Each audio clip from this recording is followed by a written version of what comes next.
Sawadee Krap, and welcome back to the Funky Pod, Mindful Media and Communication. And today we're doing something a bit different, at least to most episodes on this podcast.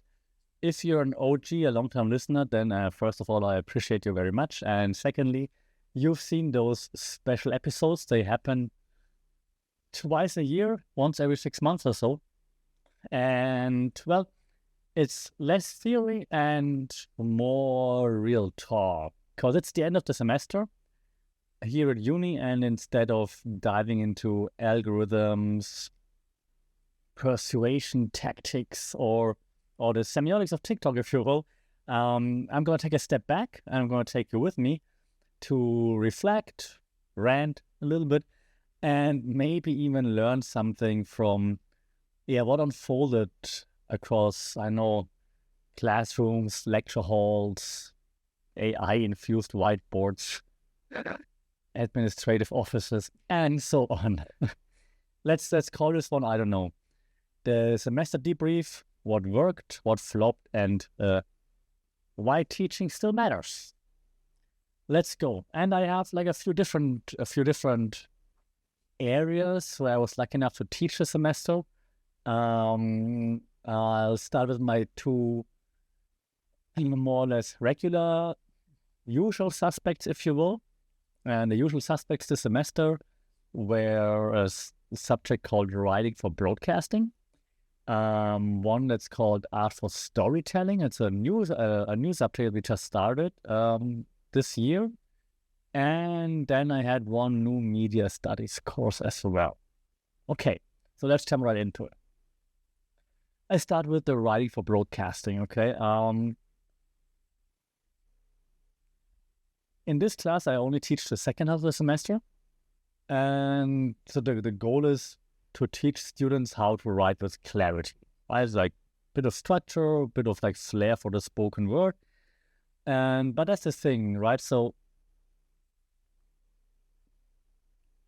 in order to do this, and especially if you work on the spoken word, people have to speak.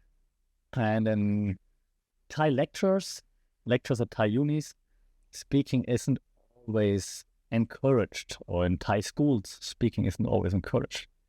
And so sometimes there's still like this hesitation to speak out.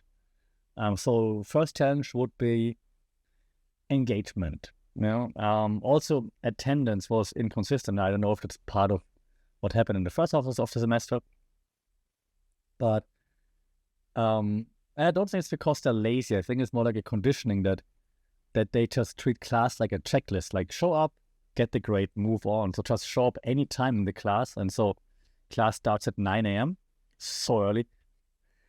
And then students just show up at like 10:30 or something. It's a 3-hour class. I know, different topic. But if you teach like a subject that requires, like vulnerability in terms of like using words, right? Putting words or giving meaning to words, it's not really possible to just jump in like 90 minutes after the session started, after we're working towards something like, hey, ice breaking about whatever, warming up, slowly getting started, and maybe like an hour in, now the workshop's flowing, right? Now it's all active, and then you just come in, you have no clue what's happening, like what's everybody doing. So that just doesn't work. It works in a pure lecture setting, maybe if you're one of 100 something people and no one cares. But if it's like an active learning class, what most of my classes and classes these days should be anyways, then it doesn't really fly anymore. Right. Eventually, though, we made it work. We're getting to know each other again a little bit better. It's the first time that those students had me as the main instructor, so to speak. They only knew me before from like special events and like announcements as the head of the program and stuff like this, but never as a lecturer, because like in the first year I was just co-teaching, and now in the second year, then finally they have separate classes with me. So eventually we made breakthroughs. Yeah, they found their voices, they found their style, which is great to see.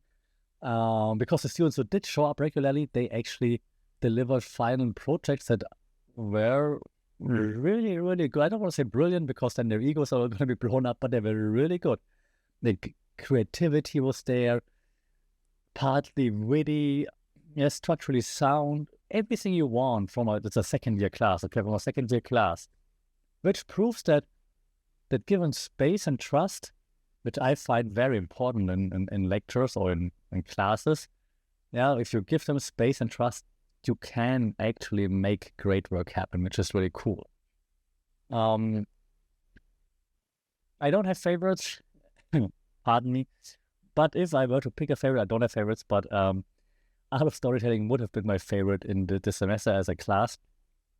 I was beating the drum on storytelling for a long time. The storytelling is part of many of my classes. So in this class, we kind of like up the ante a little compared to the class I just mentioned. In this class, lots of experiments happen. Like I took students on field trips to escape rooms, to a exhibition on death and what death means and things like this. Had guest speakers from the wrestling world, professional wrestling world, for example. Turned assignments in like real world storytelling challenges, like the complete opposite of like a standard lecture, I would want to say. And the payoff, again,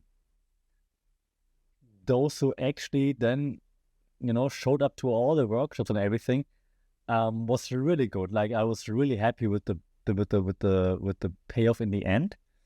The field trips sparked some cool insights, I think. The guest speaker really hit home. I wasn't sure if because I'm a big professional wrestling fan, and I know like my Gen Z students understand that. But even those who didn't really understand or were into wrestling, they really connected with the guest lecture. So it was really cool. So he really pulled even the students that are sometimes on autopilot, he just pulled them out with some activities. It was really cool. Some students ended up creating really emotional, like powerful digital stories, narratives that I say, like, I'm not exaggerating when I say that, but I'd put up against any undergrad work anywhere in the world. Like, I must say 2 or 3 of those final projects were so good. Any storytelling competition anywhere, I'll give them a good chance to do something there. It was really awesome to see. Now, of course, not everything was awesome. There were like 70 people in this class, which is huge. Pardon me, that's the rainy season flu. Of course, there are those students that don't show up again. They just show up once in a while, and again, they don't know what they're doing. They're just mailing in their assignments. They just think they can AI everything. Sure, those are there too. You have them in every class. But the ones that actually really got some work done and really were creative, let their mind take over, let their creativity take over, it was really nice to see. So the lesson here, I think, is that engagement is earned. Like, it took a while for us to get to know each other, know how we flow and everything. So you can't just assume engagement, you have to earn it. And the more sensory, real and participatory, like the experience, the higher the learning, let's call it stickiness. So the more sensory and participatory, the more you learn. It's nothing new, we all know that. But I think especially at a uni too, like where you battle like curriculum fatigue, right? You're running from one lecture to another lecture and lectures in Thailand are by default 3 hours long, which is insane. With all due respect to everybody who planned lectures. So yeah, there was just a really cool outcome in the end. So like I said, those projects at the end were really cool. I was looking through them, I was checking them out, I was just smiling. Not through all of them, but through more than expected, which was really cool. That was really cool. I had a few other events too, other teachings too that I also want to share. Pardon me. I did lots of workshops for also master students, master exchange students. So there was no lectures, no monologues, no intros, just like 2 or 3 hours of, rolling up your sleeves and dive into AI for business, digital marketing, consumer behavior, communication strategies, and all those things. And the cool thing here was that it worked. Like, workshops work every single time. The students didn't just participate, they stayed later, they asked for links, how to stay in touch, how to learn more about certain topics. They followed up. So it wasn't just about the tools. So we used ChatGPT, Canva, Claude, all the usual suspects. But it was more about energy and flow and ownership.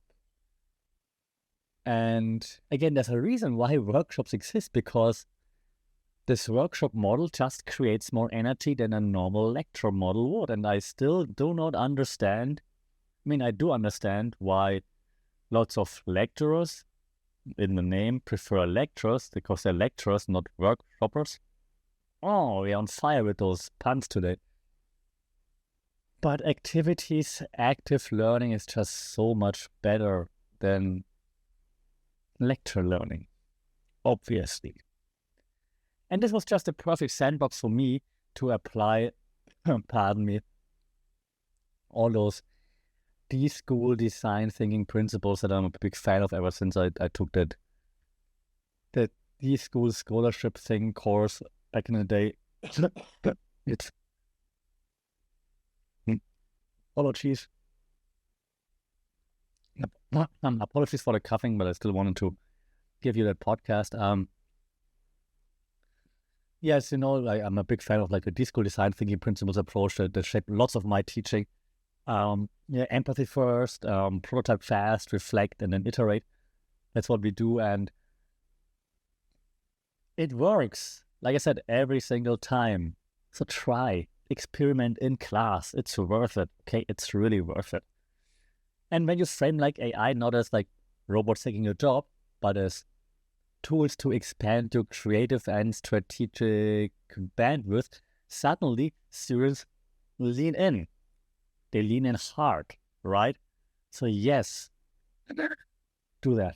So that was a cool learning. That was really nice to see, like, so many different workshops there for students with different backgrounds. But if you bring the energy, and it is exhausting, but if you bring the energy, they will repay you with, like, echoing the energy back and working hard and being creative, and which is just awesome. I'm also doing like some guest lectures at a European uni here. They have a campus here, and we talked about integrated digital marketing and entrepreneurship there. And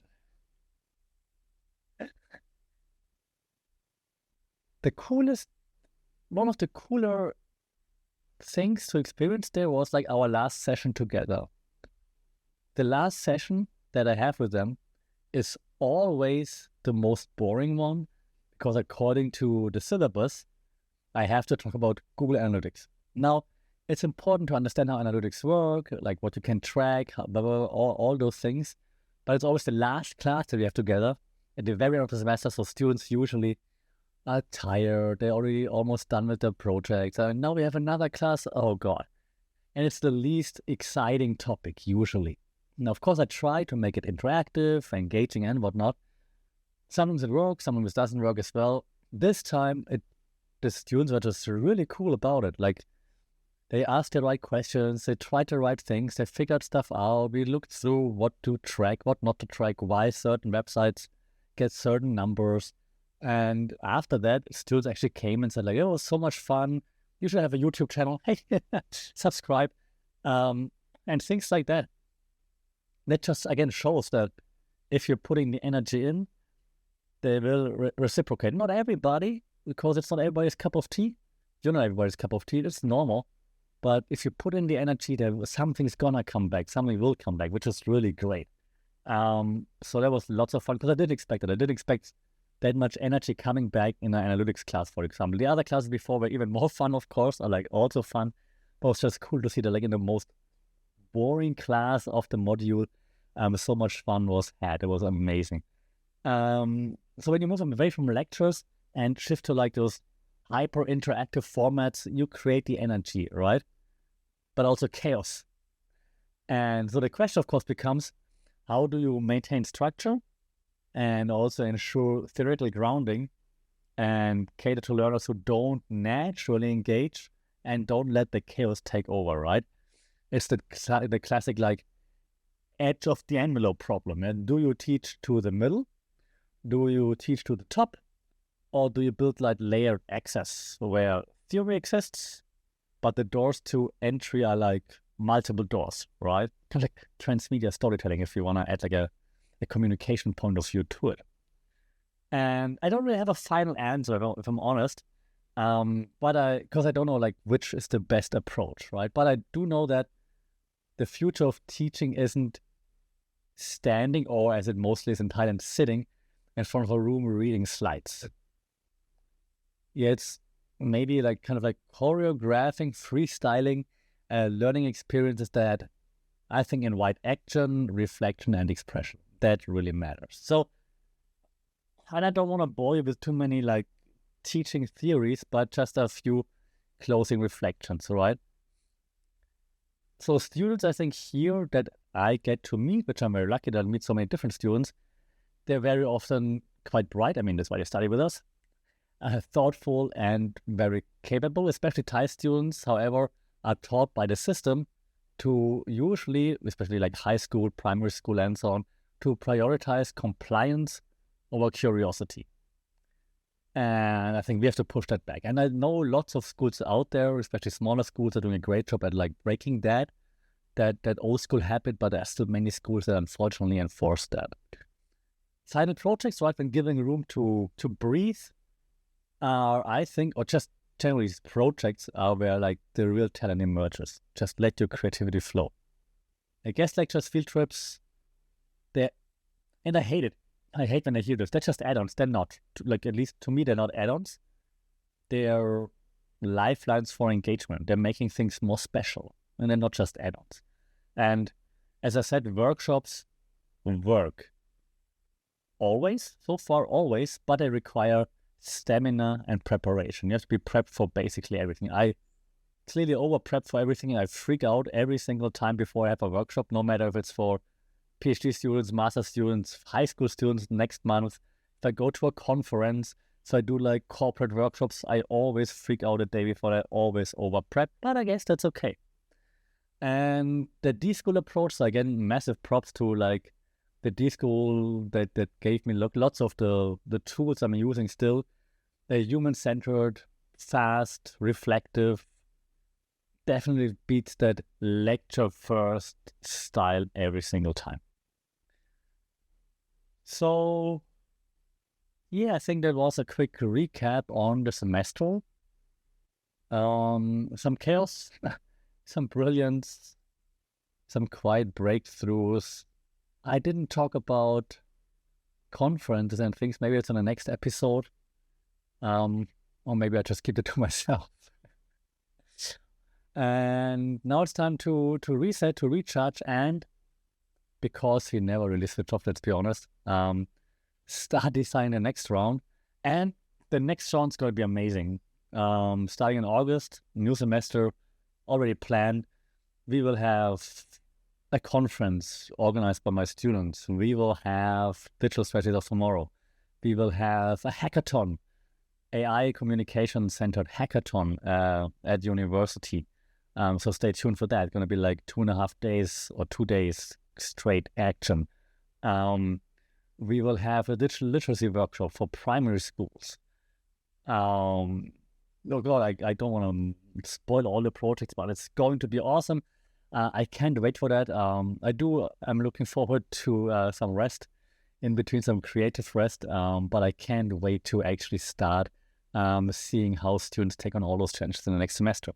So until then, stay curious, stay critical, stay weird, because I think that also helps us, also as educators. And don't forget to like, share, subscribe, especially today, because I'm coughing, I'm sick, just here for you. That's what I say in class. So hit that button, that would be appreciated. Until then, we talk soon. Sorry, Cap.